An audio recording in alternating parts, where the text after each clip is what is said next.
வாழ்க வளமுடன். சிவாய நமவோம். அடியேன் உங்கள் சித்தன் சிவஸ்ரீ ஜெயப்பிரகாசம் பேசுகிறேன். வருகின்ற மார்ச் மாதம் 29ஆம் தேதி திருக்கணித பஞ்சாங்கப்படி கும்ப ராசியில் இருக்கின்ற சனி பகவான் மீன ராசிக்கும், மே மாதம் 14ஆம் தேதி ரிஷப ராசியில் இருக்கின்ற குரு பகவான் மிதுன ராசிக்கு பெயர்ச்சியாகி அங்கு ஒரு 5 மாத காலம் இருந்துவிட்டு மீண்டும் அதிசாரமாக அக்டோபர் மாதம் 18ஆம் தேதி கடகராசிக்கு போய் அங்கே ஒரு 2 மாதம் இருந்துட்டு மீண்டும் வக்ரகதியில் டிசம்பர் மாதம் 5ஆம் தேதி இந்த மிதுன ராசியிலே வந்து உட்கார்றார். நிழல் கிரகங்களான இந்த ராகு மீன ராசியிலிருந்து கும்ப ராசிக்கு மே மாதம் 18ஆம் தேதி பெயர்ச்சி அடைகிறார். இந்த கன்னியில் இருக்கக்கூடிய அந்த கேது சிம்ம ராசிக்கு பெயர்ச்சி அடையுது. அப்போ இந்த வருடம் நவ கிரகங்கள்லேயே பலம் வாய்ந்த கிரகங்களாக இருக்கக்கூடிய சனி, குரு, ராகு, கேது இந்த 4 கிரகங்களும் பெயர்ச்சி அடையுது. ஏன் இந்த 4 கிரகங்களும் பலம் வாய்ந்த கிரகங்கள் அப்படின்னு சொல்லணும்னா, மற்ற கிரகங்கள்லாம் ஒரு 2 மாதங்கள் இருந்து விட்டு ஒரு ராசியிலிருந்து இன்னொரு ராசிக்கு போயிடுவாங்க. ஆனால் இந்த சனி பகவான் ஒரு ராசியில் 2.5 வருஷ காலம் இருப்பார். இந்த குரு 1 வருட காலம் இருப்பாங்க. இந்த ராகு கேதுக்கள் பார்த்திங்க அப்படின்னா 1.5 வருஷ காலம் ஒரு ராசியில் இருப்பாங்க. அப்போ அதிக காலத்தை எடுத்துக்குவாங்க. அப்போ அதிக காலத்தை எடுக்கும் பொழுது ஒரு ராசிக்கு நிறைய பாதிப்புகளும் நடக்கும், நிறைய நன்மைகளும் நடக்கும். இந்த 12 ராசிகளில் இந்த 4 கிரக பெயர்ச்சியும் கும்ப ராசிக்கு எப்படி இருக்குது அப்படிங்கிறத பற்றி தான் இந்த பதிவு. இப்போ இதுவரைக்கும் இந்த சனி பகவான் தன்னுடைய ஆட்சி வீடான கும்ப ராசியில் ஜென்ம சனியாக செயல்பட்டுக்கிட்டு இருந்தார். பொதுவாக இந்த கும்ப ராசிக்காரங்களுக்கு ஒரு 5 வருட காலமாக மிகப்பெரிய ஒரு போராட்ட காலம் அப்படின்னு தான் சொல்லலாம். பல பிரச்சனைகளை இவங்க சந்திச்சிருப்பாங்க. அதாவது உறவு பகை, சமுதாய பகை, அதே மாதிரி திருமண வாழ்க்கை வந்து ஒரு சரியில்லாத வாழ்க்கையாக இருந்திருக்கும். அதாவது வாழ்க்கை துணையிடம் கருத்து வேறுபாடுகள், அதே மாதிரி உடன் பிறந்த சகோதர சகோதரிகளிடம் கருத்து வேறுபாடுகள், அதே மாதிரி பண இழப்பு, பொருள் இழப்பு, திருமணம் ஆகியிருந்தால் அது விவாகரத்து கூட ஆகியிருக்கும். அதாவது இவங்க திருமண வாழ்க்கையிலே கூட ஏமாந்துருப்பாங்க அப்படின்னு சொல்லலாம். அப்படி இருக்கக்கூடிய இந்த கும்ப ராசிக்கு 7.5 சனி ஆரம்பித்து 5 வருட காலம் முழுமை பெறுது.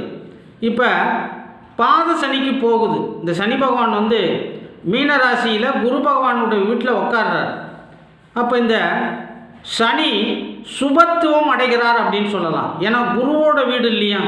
இப்போ அந்த இடத்துல போய் அவர் உட்காரும் பொழுது தன்னுடைய கெட்ட குணங்களை, அதாவது பாவ குணங்களை நீக்கி ஒரு சுபமாக கிரகமாக செயல்படுவார் அப்படிங்கிறது தான் ஜோதிட விதி.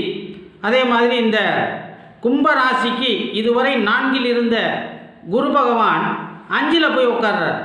2ஆம் அதிபதி 5க்கு போகிறார். அப்போ 5ல் குரு கெஞ்சினாலும் கிடைக்காதுன்னு சொல்லுவாங்க. இப்போ அப்படி இருக்கும் பொழுது இந்த கும்பராசிக்காரங்களுக்கு திருமணத்து வயதில் ஆண் பெண் யாராக இருந்தாலும் அவர்களுக்கு இந்த குரு, இந்த சனி 2ம் சேர்ந்து திருமணத்தை நடத்தி வைக்கும் அப்படிங்கிறது தான் விதி. அதே மாதிரி புதிய தொழில் தொடங்கலாம். இனிமேல் 7.5 சனி நடக்குதே, நம்ம எங்கடா தொழில் தொடங்கினா நட்டமாயிருமோ அப்படின்ட்டு அப்படிலாம் கிடையாதுங்க.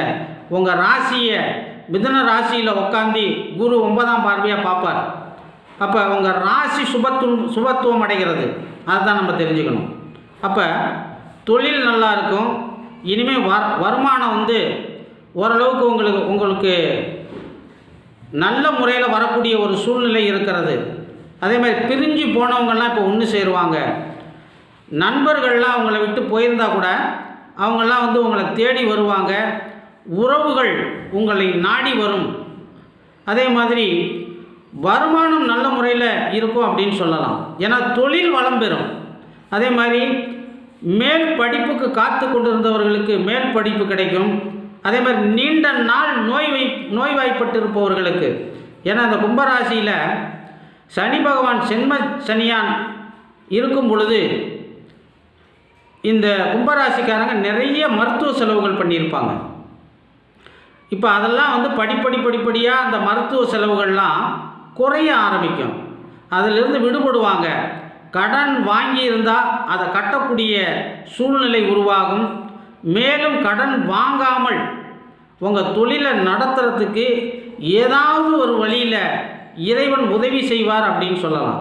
பொதுவாக இப்போ இந்த ராகு வந்து இந்த ராசியிலே உட்கார்றார், அதே மாதிரி கேது 7ஆம் இடத்துல உட்கார்றார்.